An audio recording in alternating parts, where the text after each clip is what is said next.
pessoal! Em uma entrevista exclusiva para a primeira mostra de documentários da FUNORTE, conversaremos agora com o diretor e roteirista Cristiano Aze. Formado em Comunicação e Artes pela PUC de Minas, Cris acumula experiências em mais de 20 longas-metragens e recentemente dirigiu o sucesso O Dia do Galo, um documentário sobre o Atlético Mineiro que foi eleito o melhor filme por júri popular em 2 festivais e recordista em visualizações na internet e no cinema. Olá, Cris, obrigada pela sua participação com a gente. Então, Cris, a gente queria saber como surgiu o Dia do Galo. Eu trabalho com cinema há muito tempo e desde criança muito apaixonado com o Atlético. E à medida que, né, meu trabalho no cinema foi amadurecendo, tinha uma vontade de misturar as duas coisas, sabe? Encontrar aí uma forma de unir essas duas paixões, duas coisas que me movem. Em 2004, foi a primeira tentativa, foi em 2004. O Atlético ia jogar com o São Caetano e se ele perdesse, ele cairia para a segunda divisão. Então, eu ia fazer um filme muito parecido com o filme que acabou sendo o Dia do Galo do ponto de vista da estrutura narrativa. O filme ia chamar O Dia em que o Galo não caiu, ia ter vários personagens, mas a gente acabou não conseguindo fazer o filme por questões, problemas burocráticos, e essa ideia ficou guardada, né? Essa ideia ficou ali adormecida. E aí eu volto um pouquinho, 10 anos antes, quando talvez seja a minha primeira inspiração assim nesse encontro do futebol com o cinema, que é um filme que se chama Todos os Corações do Mundo, do Murilo Salles. É o filme da Copa, é o filme oficial da Copa do Mundo de 94. Nesse filme tem uma cena que não tem nada a ver com o Dia do Galo, mas tem uma cena emblemática para mim assim da força desse encontro do futebol e do cinema, que é a cena são as duas seleções da final, Brasil e Itália, perfiladas para entrar em campo e o Baggio de um lado, que era o destaque da Itália, e o Romário, que era o destaque do Brasil, um ao lado do outro. E o Romário tranquilo, assoviando, e o Baggio não parava de olhar para o Romário.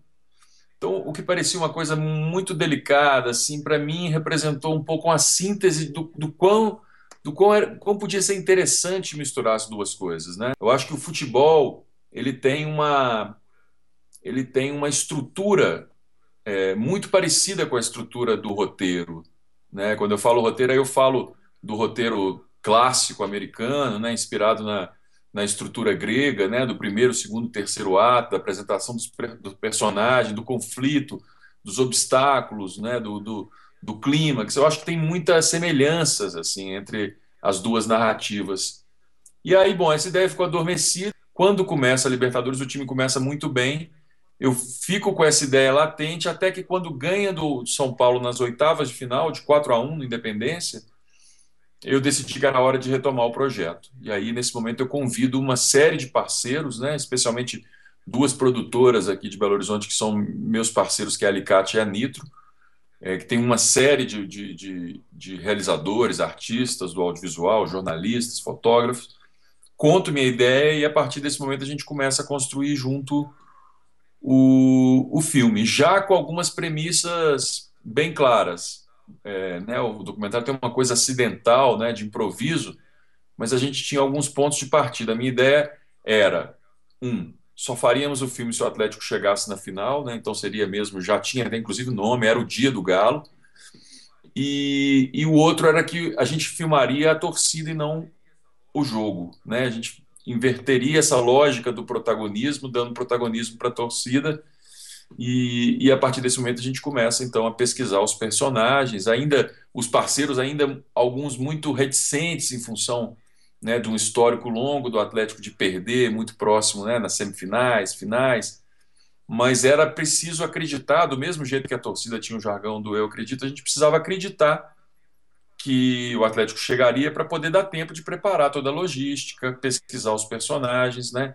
Encontrar uma maneira de fazer um filme sem recursos, completamente independente, em um dia, e que essa estrutura logística, que apesar de ser um documentário, né, teoricamente mais simples do que uma ficção, mas é uma estrutura logística complexa de ter 10 equipes filmando ao mesmo tempo num dia, sendo que se alguma coisa der errado, não tem volta, né? Então, foi esse processo de 2 meses até chegar o dia 24 de julho E é claro, o fato do filme, né, ter o final que teve acabou engrandecendo e transformando num registro, mas eu acho que de qualquer maneira é um filme importante porque ele dá esse protagonismo para a torcida.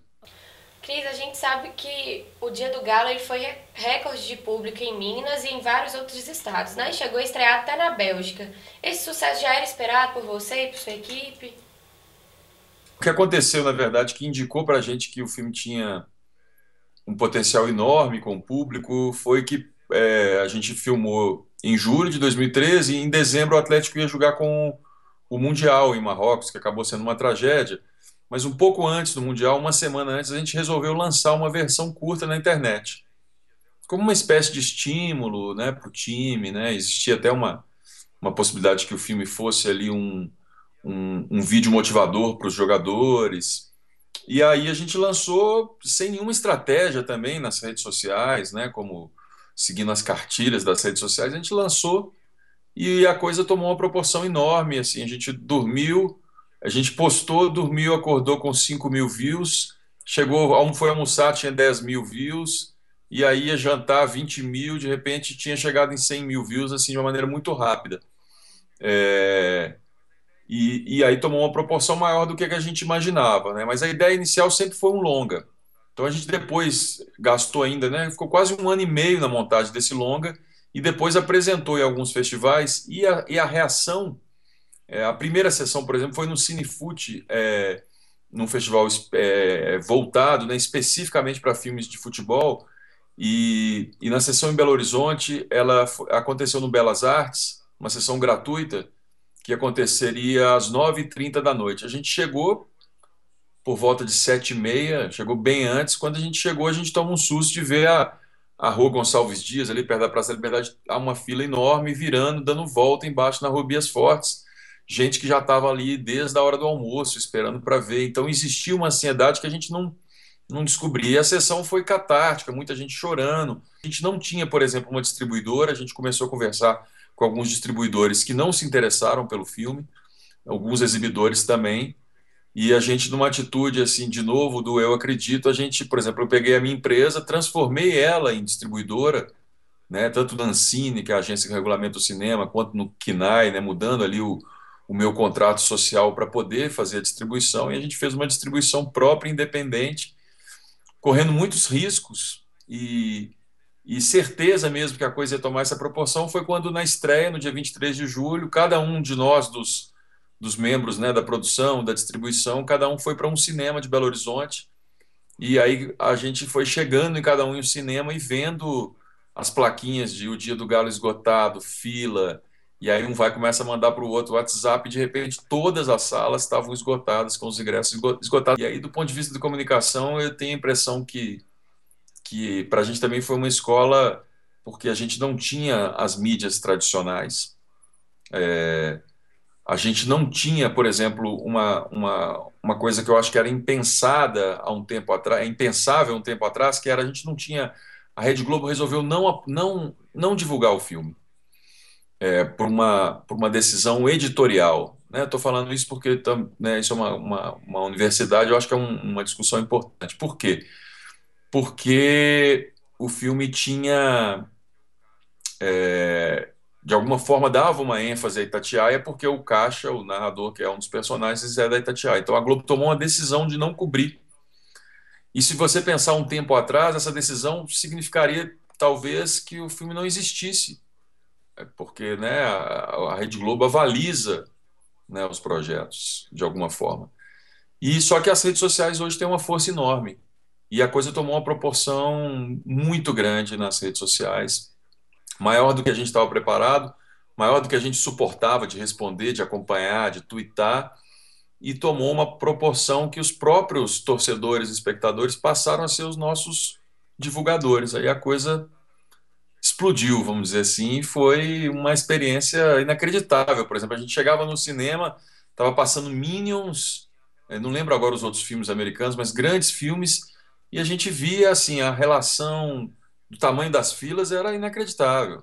Quanto a gente tinha do Crisazzi diretor e do Crisazzi torcedor do Atlético nessa produção?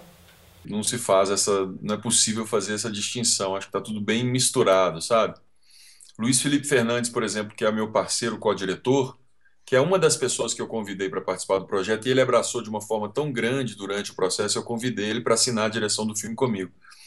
O Luiz, por exemplo, na primeira vez que eu convidei ele falou assim: Cris, sua ideia é espetacular, mas eu quero assistir o jogo. Eu quero ver, eu quero sentir como torcedor essa emoção. Eu esperei isso por muito tempo. Depois de alguns dias, ele mudou de ideia, foi se apaixonando e resolveu entrar no projeto. Eu acho que não dá, na medida que a gente entrou, especialmente ali 2, 3 dias antes do jogo, a gente estava tomado pela emoção de registrar. É, mas eu acho que eu não sei, talvez eu não sei responder essa pergunta, porque eu acho que as coisas estão bem misturadas.